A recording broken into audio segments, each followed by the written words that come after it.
There are few stories in the history of game development more miraculous than Mythic Entertainment's development of Dark Age of Camelot. This huge MMORPG was developed in only 18 months by a team of just 24 people, yet it was released in 2001 to rave reviews, and it eventually became one of the most influential Western MMORPGs ever made. There are so many ways this game could have gone wrong, yet Mythic Entertainment managed to pull it off, and MMORPGs were never the same. This is the story of Mythic Entertainment's Dark Age of Camelot.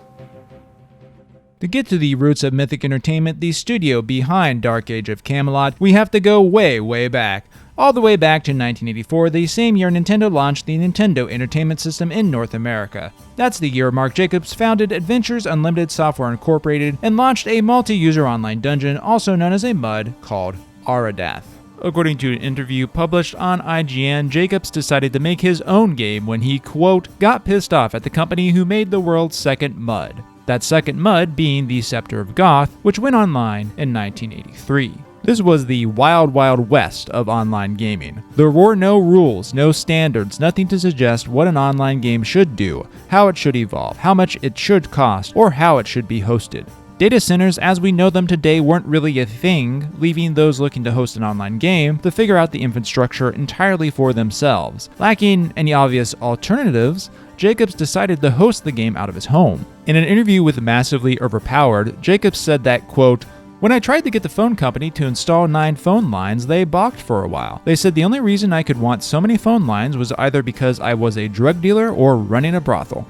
He badgered the phone company into sending a representative to inspect his home, and eventually, he got his phone lines. Aradath charged an astounding $40 a month, which, adjusting for inflation, works out to about $115 today, but the game's overhead and small subscriber count didn't make Jacobs rich. Still, Jacobs was able to turn online game development into a career, and he became a pioneer in online gaming.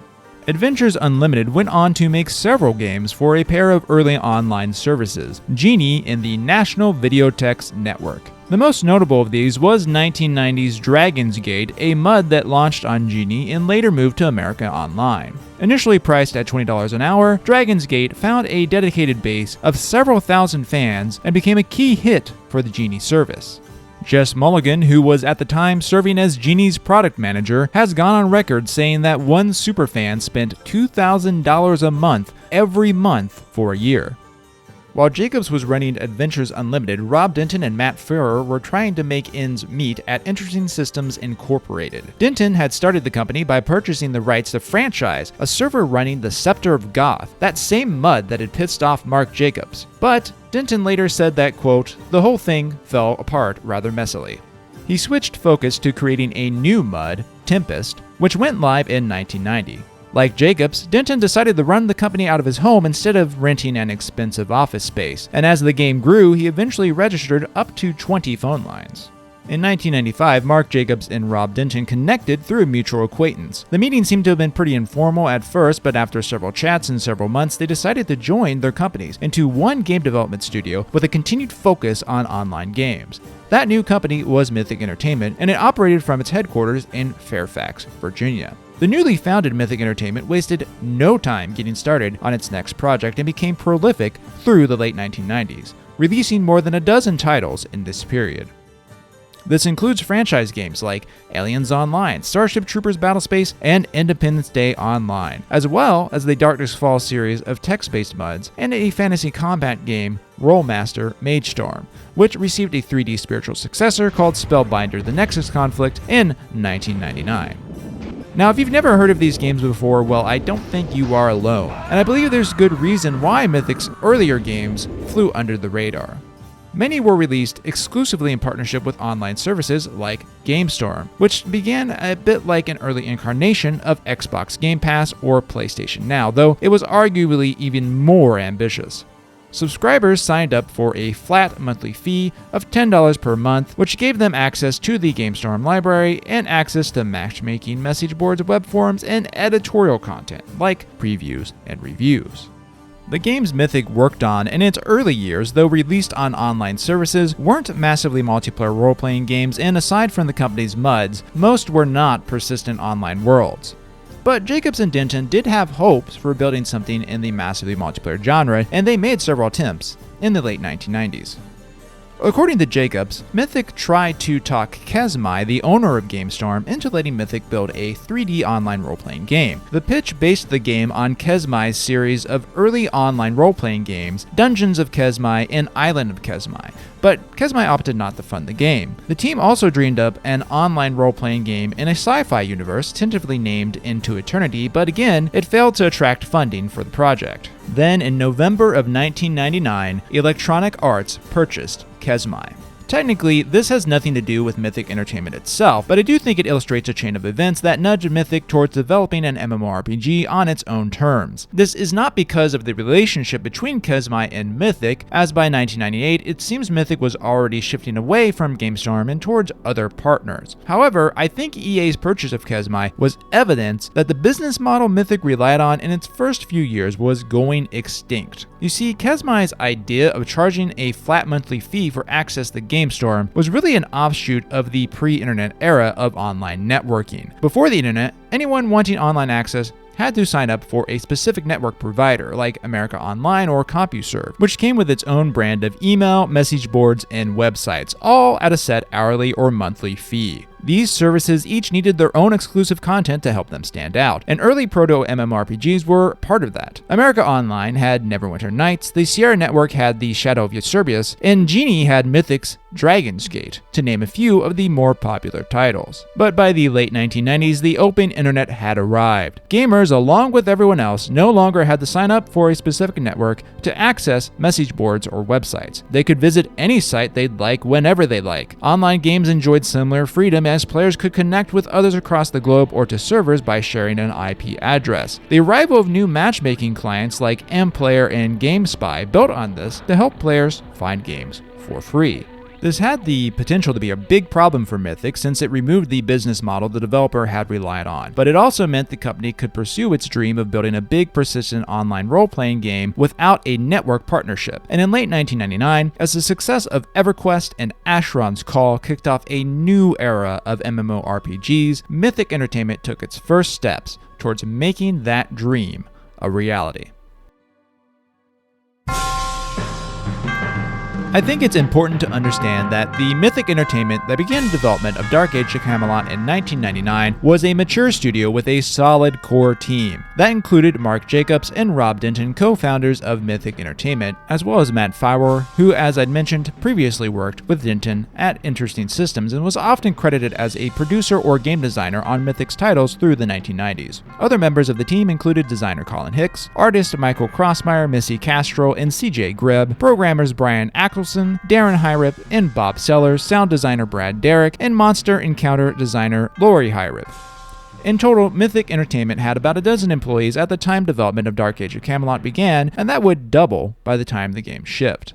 Now, this wasn't a big studio even by the standards of 1999, but most members of the team had worked together before Dark Age of Camelot was put into development. This gave Mythic a big advantage over most other studios that had developed an MMORPG up to this point. Games like EverQuest and Meridian 59 experienced serious growing pains as new, inexperienced teams made up the rules on the fly. Even Raph Koster, who worked on Ultima Online and today is considered an elder sage of MMORPG development, at the time had just a couple years of prior experience developing for MUDs before he worked on Ultima Online. Mythic was also unusual in having a relatively flat company culture similar to a few other small tech and game companies in this era, such as Valve. The hierarchy included a president, vice president, and producer, with all other roles considered roughly equal. James Casey, who would become a producer on Dark Age of Camelot, said that every new hire spent their first day assembling their desk, chair, and computer, which made for, quote, a pretty memorable first day. Casey doesn't dive into the philosophy behind this practice, but it seems it was meant to show employees couldn't depend on someone lower in the ranks to do their grunt work. Matt Fowler cited this as an advantage in his post-mortem of Dark Age of Camelot, saying that, quote, because of this simple command chain, we experienced no power struggles. Mythic Entertainment's prior work as a team put it in a great spot to tackle larger competition. And it also provided a foundation of technology that was rapidly adopted for use in Dark Age of Camelot. There's no official record for the fastest MMORPG development cycle, but if there were, I think Mythic Entertainment would have a good claim on the record. This was only possible because the studio aggressively repurposed code and ideas that it had created for prior games. Rob Denton, speaking in a retrospective published on the official Dark Age of Camelot website, traces the roots of Dark Age of Camelot's 3D game client back to an early Mythic Entertainment game called Splatterball. As the name suggests, 1995 Splatterball was a competitive online paintball game. Hosted by America Online and included as part of the service, Splatterball paired a 3D game world with 2D sprites that represented characters and some special effects. It basically looks a bit like Doom. It might be hard to believe that this simple, silly shooter would one day evolve into the client of an MMORPG with over 200,000 subscribers, but that's exactly what happened. This is, in a technical sense, where the game client began. But of course, Splatterball was just the start for Mythic, and it was followed by a string of titles that improved Mythic's understanding on how to develop 3D games. The most important of these was probably Rolemaster MageStorm and its spiritual successor Spellbinder: The Nexus Conflict. MageStorm, released in 1996, was a competitive fighting game that placed 3 teams of mages in an arena. MageStorm adapted the 3D engine of Splatterball to a fantasy setting, and while the game's presentation was arguably mediocre for 1996, it does show significant improvements over its predecessor, most notably in the game's special effects and lighting. Spellbinder took the graphics tech a step further, incorporating the NetImmerse 3D API for 3D accelerated graphics. This is also an important technical point, as this is the era when game developers had to make decisions about support for new 3D hardware accelerators. NetImmerse is famous, or in more recent years, infamous, for its use by Bethesda to power its role-playing games, beginning with the Elder Scrolls III Morrowind. NetImmerse, later renamed Gamebryo, is also the engine used by newer MMORPGs like Rift and Wizard 101. Now, to be clear, it seems Mythic's use of NetImmerse was specifically focused on the 3D API for hardware-accelerated graphics, which is different from using the entire game engine. But in any case, Spellbinder moved Mythic Entertainment into the era of fully 3D game engines, and I'd argue it once again was graphically behind the curve in many respects. The game was contemporary to Unreal Tournament and Quake 3 after all, and it certainly doesn't hold up to those top-notch competitors. However, Spellbinder once again highlighted Mythic's improvements in spell effects, lighting, and environmental design. A GameSpot review of Spellbinder noted its 4 launch levels were, quote, all huge, solidly designed areas. Spellbinder's 3D game client with hardware acceleration gave Mythic an engine they could immediately use to start developing a 3D MMORPG. Still, the scope of Dark Age of Camelot was much larger than Spellbinder, and it forced Mythic's developers to tackle a new challenge: building large, seamless 3D levels with long draw distances and organic flowing terrain. Firor, writing in his postmortem, said the team, quote, had to add the concept of outdoors to the engine, and find a way to add, quote, rolling organic-looking terrain, which again did not exist in Spellbinder. The effort to rework the engine was led by co-founder Rob Denton, who'd taken the lead on the earlier engine improvements. Senior producer Colin Hicks, meanwhile, took the lead on world design. According to Hicks, development began with the Camelot Hills zone. Hicks would later say that, quote, we used that zone to build out our game engine / terrain renderer, as well as prototype our development tool. Of course, at first we had no tools, so I spent a couple weeks building Camelot Hills by hand via text file, manually entering XYZ, rotation coordinates by hand, for every tree, house, rock, clump of grass, etc. Hicks notes that he decided to use grayscale images created in Photoshop to make basic height maps for the zones. Now, this is a very common technique for 3D games even today. However, it's oftentimes a little crude compared to actually editing in-engine, and it appears that Mythic Entertainment had some problems making that happen before the release of Dark Age of Camelot. Hicks and the team at Mythic also struggled to create a wide variety of content in time for launch, given the restrictions of their tools. World building proceeded from the Camelot Hills zone to dozens of other large outdoor areas, and the team spent many thousands of hours discussing design and concept art, then implementing these vast areas for players to explore. But at some point in development, a realization started to sink in. The team had spent a lot of time designing awesome outdoor zones, but hardly any time designing cities and dungeons. And its tools for developing these areas were, as mentioned, not in great shape. According to Firewar's postmortem, the fault laid at the core of how the repurposed engine had been modified to make large levels work. Firewar states the cities and dungeons were, quote, basically large models that don't use the terrain system, and as a result, they didn't behave the same way as terrain. This led to NPC AI problems in these areas, which forced Mythic to cut back on its aspirations for larger cities populated with many NPCs that moved throughout their day. It also caused issues with players getting stuck on geometry or even falling through the world. In the end, Dark Age of Camelot shipped with only 3 capital cities, 1 per realm, and a paltry 15 dungeons, none of which were particularly impressive when compared to cities and dungeons and other contemporary MMORPGs. It's a bit ironic, really, given that Magestorm and Spellbinder were both precisely the opposite, 3D fantasy games featuring only indoor areas. So if you ever wondered why the gameplay of Camelot seemed to focus so heavily on large outdoor areas, well, you've got your answer. Still, the team's opportunity to build off its prior efforts helped it develop very large zones and attractive 3D graphics in a relatively short period of time, and it should be said that the game's outdoor areas were a real strong point that set it apart from many other MMORPGs.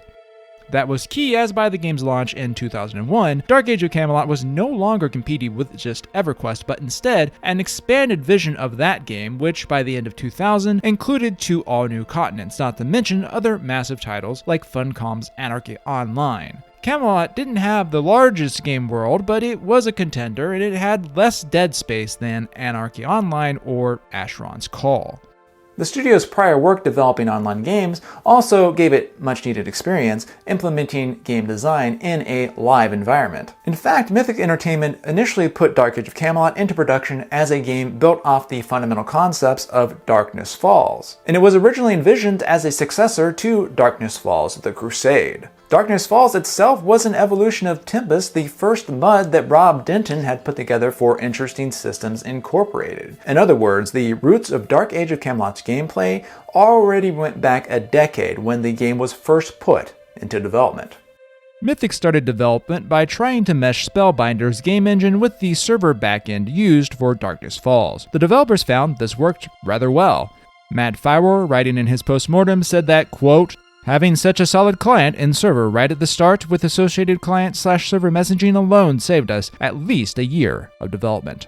The Darkness Falls backend was also deeply rooted in traditions of open source development. Over the course of development for its prior online games, Mythic Entertainment had already developed a robust Linux-based backend. Mythic Entertainment was able to improve and adapt its code base with ease, and without fear that a future update might unexpectedly cause problems or come with some extra service charges. The developers already had a database structure that could be used to deal with the huge volumes of data that an MMORPG can create, from items to quests and more. And in fact, the developers actually imported the base items, tools, and database entries from Darkness Falls into Dark Age of Camelot. Using an open source Linux-based architecture also saved Mythic money, a lot of money. The studio initially approached Oracle about hosting the game's account and character information. Oracle came back with a quote of over $900,000. This was not an unusual sum for the service, but also way outside the means of Mythic, which lacked backing of a publisher like Sony or Microsoft. So instead, Mythic decided to use the open source database management system MySQL. I know this may all seem a bit technical, but I think it's hard to overstate how important this sort of maneuvering was for Mythic in Dark Age of Camelot. The game was developed on a total budget of about $2.5 million. By comparison, EverQuest took 5 years to develop, most of that time with a team of similar size, though it was much larger towards the end. And the total budget of EverQuest is estimated to have reached over $8 million by time of its release in 1999. So yeah, that's a big difference, and cost-cutting measures like this were probably the only reason Mythic Entertainment was able to compete financially with the more established and better-funded alternatives on the market. It's not as if Mythic reeled in its ambitious plans for server size and population either. In a pre-release interview with Game Banshee, producer Matt Firewar said the ideal server size was about 2,500 to 3,000 per server. I mean, that's larger than a New World server. And that size was equal or higher than EverQuest or Asheron's Call at their respective peaks. The key to this, according to Firewar, was the game's larger outdoor zones and 3-realm system, which could keep players spread out. At this point, I hope I've made it clear that Mythic Entertainment was unusually well prepared required to take on its competitors with its own MMORPG, and that is precisely what allowed this relatively small company with no funding agreement with an established publisher and just a dozen employees to go toe-to-toe with games backed by the world's largest game publishers. But all this technical expertise would not have been much use if Dark Age of Camelot was no fun to play, and there too Mythic built on its past experience. As I'd mentioned earlier, Dark Age of Camelot was not originally supposed to be Dark Age of Camelot at all. The studio built on the back-end infrastructure it developed for Darkness Falls because the game was in fact originally meant to be a Darkness Falls title. This makes a lot of sense, of course, because The Mud was among Mythic's more successful ongoing titles, and it had a small but loyal following. The game was only converted to Dark Age of Camelot at the urging of Mark Jacobs, who, probably correctly, worried that Darkness Falls did not have a broad enough appeal to support a game on the scale of new MMORPGs, which had to attract at least a few tens of thousands of monthly subscribers to turn a profit. Jacobs suggested that the Camelot setting would be good because it was relatively well known, yet also because of its age, could be used without paying fees to a copyright holder. I'm guessing most viewers, even those who are hardcore Dark Age of Camelot fans, never played Darkness Falls, and frankly, neither did I. So let's answer a very simple question. What was it? Well, Darkness Falls was a MUD, a multi-user online dungeon, and it was primarily text-based, although later versions of the client appear to have had some basic graphical elements. What really set Darkness Falls apart from the thousands of other MUDs that were available through the 1990s was its three-sided realm versus realm combat system. Newcomers joined the forces of good, evil, or chaos, each of which was at war with the others. Players leveled up a character while assisting their side in its efforts to capture orbs that belonged to the other realms. Capturing the orbs provided bonuses to their own realm. Killing other players and completing objectives also provided realm points. Darkness Falls, The Crusade, retained this three-sided system and expanded on it with an increased level cap and more character classes. Mythic had found this three-sided team-centric approach to player versus player combat solved a lot of problems normally associated with player versus player combat in MUDs. Having three sides instead of two made it less likely that one would permanently dominate the others. And having a team-centric approach provided ongoing goals and gameplay beyond simply wiping out groups of foes. It was more approachable overall as well because the game design automatically gave players allies to coordinate with and learn from. This stands in contrast to the free-for-all style of player versus player combat that was popular not only in many MUDs, but also early MMORPGs like Meridian 59 and Ultima Online. Newcomers to those games often found themselves alone and powerless without any obvious way to find allies, and that made them very easy pickings for more experienced foes. Dark Age of Camelot builds on these concepts and blended them with some familiar elements from other contemporary 3D MMORPGs. Players start the game in a safe player versus environment setting and have some downtime to get acquainted with the game and their class, only later to be thrown into the meat grinder. And it also helped players acquaint themselves with their particular faction. Players had the chance to meet other players in their faction while leveling up and get to know them before teaming up to head into the realm versus realm combat. The realm versus realm combat also took excellent advantage of the Dark Age of Camelot engine. It was, for its era, very good at rendering large areas of terrain and relatively good at dealing with large numbers of players, although in large battles, significant slowdown could still occur. The developers took advantage of this with realm versus realm zones that were massive and had multiple keeps. Each side possessed two relics, one providing a buff to melee players and another a buff to casters. Now, viewed from today's perspective, these realm versus realm zones may not seem all that noteworthy or certainly not particularly large, but that's only because modern MMOs have taken so much from the template Dark Age of Camelot set. It's fair to say there wasn't anything like them among MMORPGs of 2001. Asheron's Call was similar in scale and did have a very active PvP scene on the Darktide server, but it was also very lacking in PvP mechanics, taking a definite find-your-own-fun approach. EverQuest paid even less attention to PvP mechanics. The servers did exist, but it just wasn't really part of the core gameplay. Older games like Ultima Online were a bit more focused on free-for-all PvP, but by the time of Dark Age of Camelot, they were also rapidly retreating from that style of gameplay due to how damaging it could be to the new player experience.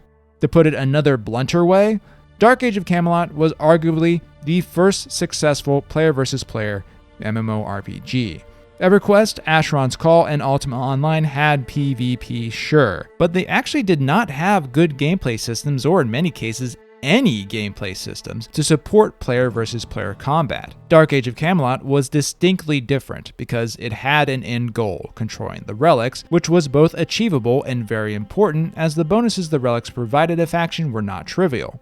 In short, it was a game with gameplay systems, particular rules and goals. It was not a sandbox. In addition to that, Dark Age of Camelot had a system of keeps that served the gameplay function of gating and directing how the player versus player combat proceeded. This is an important advancement, and one that later MMORPGs like Guild Wars 2, Elder Scrolls Online, and to some extent New World would evolve into their own modern incarnations. Now there's one final interesting bit of trivia to note about Dark Age of Camelot's gameplay development. The original class and spell systems were built on a tabletop system called Rolemaster, the creation of Iron Crown Enterprises. First released in 1980, Rolemaster was among the first major competitors to Dungeons & Dragons, carving out a niche of players who liked crunchy, elaborate systems with lots of detail and no shortage of math.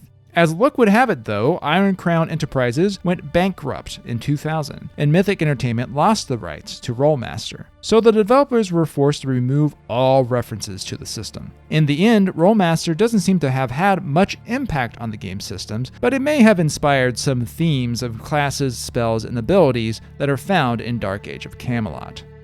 So, with both the technical and gameplay fundamentals sorted out, Mythic Entertainment was confident in the progress of Dark Age of Camelot as it neared completion. But it wasn't out of the woods by a long shot. A pair of management mishaps nearly blocked the game from hitting store shelves.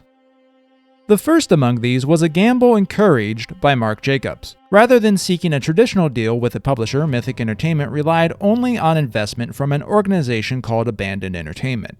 But Abandon was really just an investor. They were not a publisher. Mythic still had to find a way to get its game on store shelves. This proved to be much harder than anyone would have hoped, as the uncommon deal Mythic wanted to strike received a lukewarm response. Fortunately for the game and for Mythic, the company finally received a positive reply from Vivendi Universal, and in time to prevent a delay of the game's release.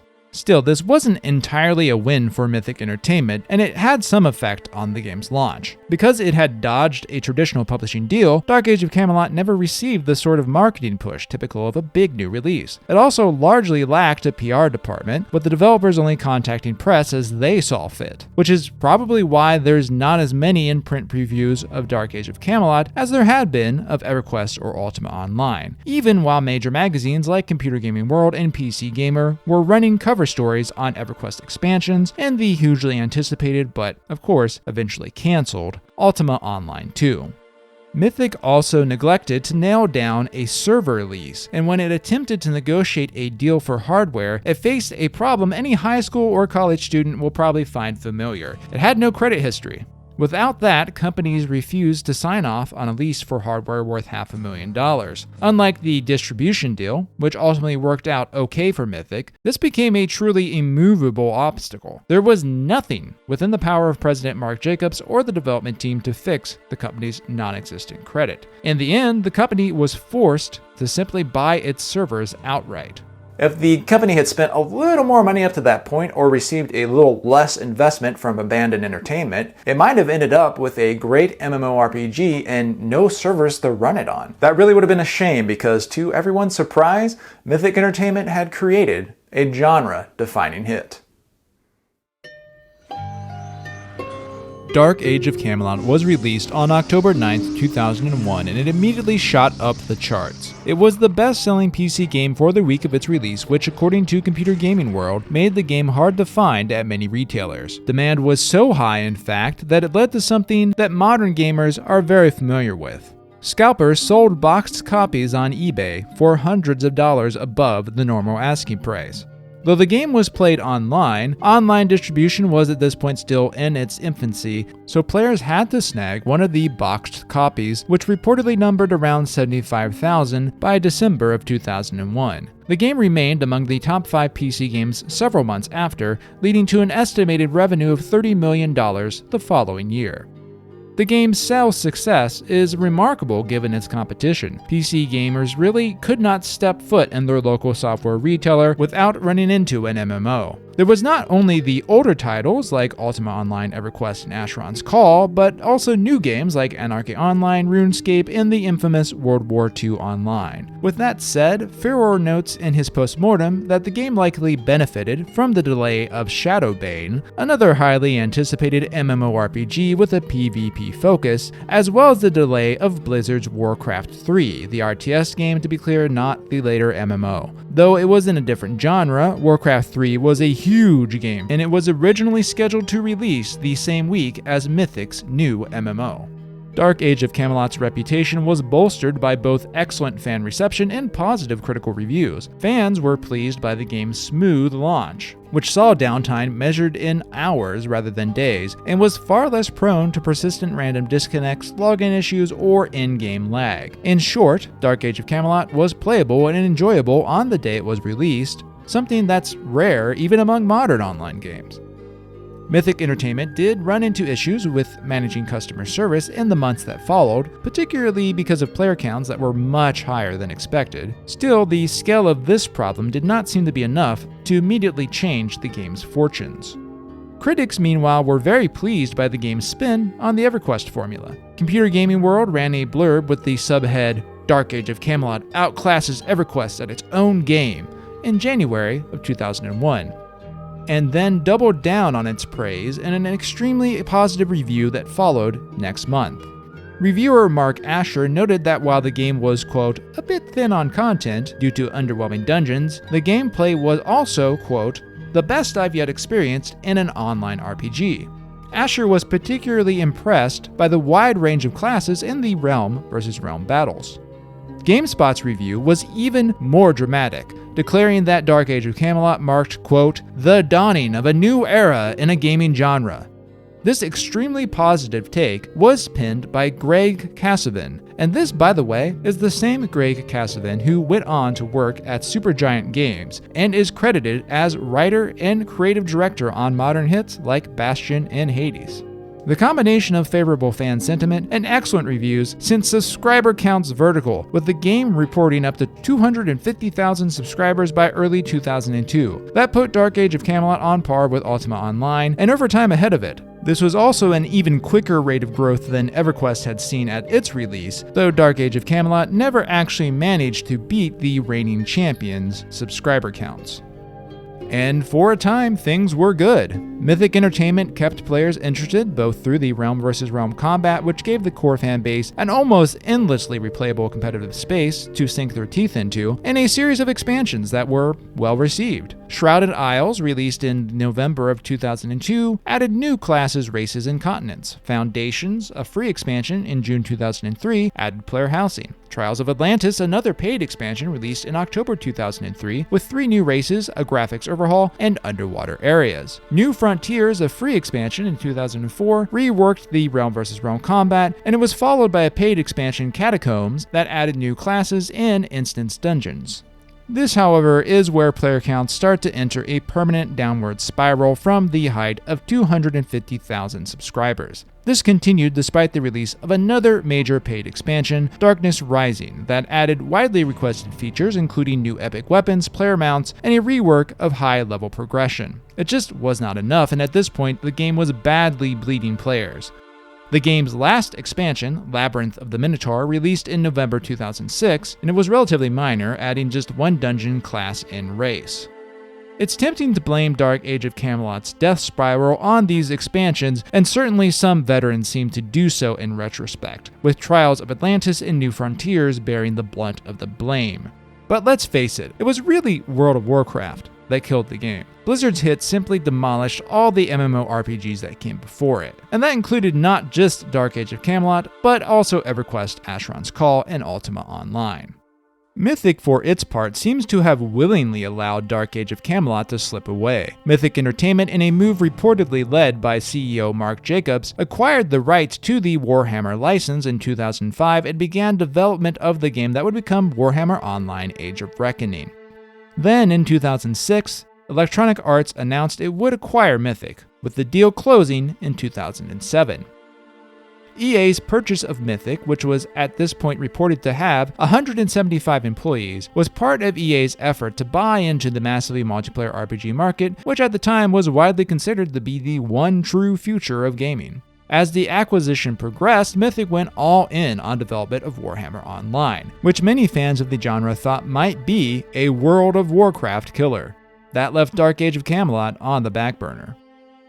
Warhammer Online was actually a big hit on release, selling over 1 million copies and hitting 800,000 subscribers. But unfortunately for Mythic, EA, and Dark Age of Camelot, Warhammer Online didn't sustain its subscriber count despite early positive reception, and the scale of EA's massive investment made the game unprofitable even as player counts hovered around a respectable 300,000 subscribers. This caused EA to rapidly dismantle Mythic. Though Mythic was not officially closed until 2014, the studio was reorganized in 2009 to become a supporting studio to BioWare, which was working on the upcoming Star Wars: The Old Republic MMORPG. This reorganization led to the departure of CEO Mark Jacobs, who was replaced by Rob Denton. 2014 saw the rights to run Dark Age of Camelot transferred to Broadsword Online Games, the studio founded by Rob Denton, to continue maintaining Dark Age of Camelot and Ultima Online, which was also previously owned by EA. But while the life of Dark Age of Camelot was cut short by hot new competition, the legacy of the game continues on. I think it is the second most influential Western MMORPG from the pre-World of Warcraft era, beaten only by EverQuest. Its enduring legacy was cemented by the influence of developers who worked on the project and have carried on their lessons in new titles. The obvious evidence to support this is The Elder Scrolls Online. Matt Firor left Mythic to become the head of ZeniMax Online Studios in 2007, and he was not alone. Art lead CJ Greb, designer Brian Axelson, audio engineer Rick Schaefer, artist Matthew Weathers, and tool programmer Yvette Nash are all credited as part of the Elder Scrolls Online team. Their influence is not hard to see, as the Elder Scrolls Online offers a 3-sided player versus player mode with a large open world and keep siege mechanics very similar to Dark Age of Camelot. The Elder Scrolls Online also vibes a bit on the public quest system of Mythic's Warhammer Online, with its own public dungeons and events, such as Dark Anchors. Dark Age of Camelot's 3-sided PvP gameplay can also be found in titles like Guild Wars 2 and most recently New World. I think it's fair to say modern MMORPG player versus player combat would look a lot different if another game had managed to become more popular. But while Dark Age of Camelot's influence on player versus player combat is undeniable, I think it also had a much broader impact. There's something striking about contemporary reviews of Dark Age of Camelot and the fact that they actually don't really talk a lot about realm versus realm combat. Now, this makes a lot of sense. The game was new, and realm versus realm combat was generally an in-game activity that reviewers would not have had a chance to experience at release. Instead, reviewers focused more on the many ways Dark Age of Camelot was a better role-playing game than its predecessors. Health and mana were easy to recover. Monster difficulty was telegraphed by color-coded nameplates. Fights were also less lethal in general. Faster travel was supported by horses between major locations. The range of open-world areas made solo play fun and inviting, and the numerous classes spread across 3 factions supported players who wanted to roll alternative characters. The key to Dark Age of Camelot at launch, I think, was that much of its gameplay was approachable and additive. Unlike Ultima Online or Shadowbane, where death was a really big deal, getting your butt kicked in realm versus realm combat didn't really harm a player's ability to take some time off doing dungeons, crafting, rolling an alt, or pursuing alternative post-level progression. And at the same time, these different elements of gameplay were not so structured that players had to commit to a particular path to be of use, as was often true of the intense end-game raiding scene of EverQuest. I think we can look back on Dark Age of Camelot as a game that was ahead of its time. There's been a notable shift in views on MMORPGs in recent years, one that seems to veer away from structured vertical progression, which encourages players to focus intensely on only small aspects of the game, and instead towards less structured horizontal progression that lets players switch between goals easily. Dark Age of Camelot was ultimately a bit too early to reach the concept's full potential, but I do think the outline was there. an outline other games have filled out and built on to achieve success. And that is the story of the making of Mythic Entertainment's Dark Age of Camelot. I hope that you learned something, even if you are a veteran player of the game. And if you are a veteran who perhaps is looking to return, or maybe just an entirely new player, well, there's several ways you can play Dark Age of Camelot today. Broadsword Entertainment does still maintain the game, and there are official servers, although they tend to be a little lower on the population scale, but you do get all of the latest updates. There's also several community-run servers that check out.